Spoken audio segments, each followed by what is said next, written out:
clothing. What was the person wearing, and possibly were there pieces of blood on it? Yes, sir. Ah, I was waiting for that one. Don't you love that term if you didn't hear it? Blood splatter. Okay, good old-fashioned blood splatter. Where, you know, if the person is stabbed or hit in some way, the spattering process goes all over the place and does all sorts of nasty stuff. Yes, sir. Is there a witness? That's good. Okay. Witnesses are always good. Now, you know, we talked yesterday about the faulty nature of eyewitness identification.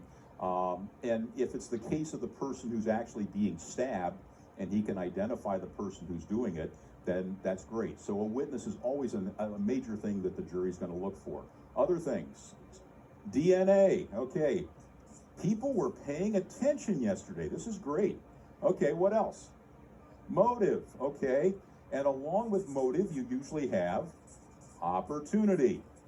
You guys watch a lot of these things, don't you? All right, that's great. Well, that's good. So do I.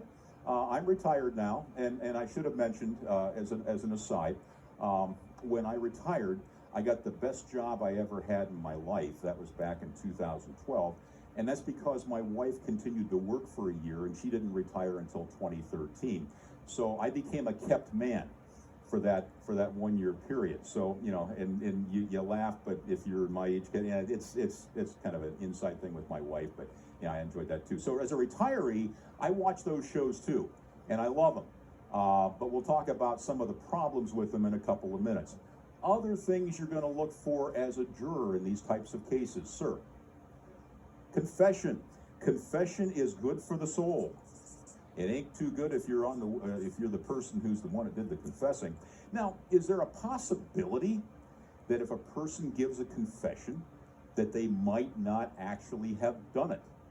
It's always possible, because you don't know the coercive nature of some kinds of questioning. And confessions in and of themselves are not necessarily valid.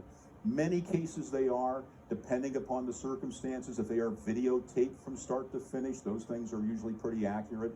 And if the person signs that he's been, you know, advised of his rights and all those things too. Ma'am, I see your hand up there, right there. Criminal history, okay.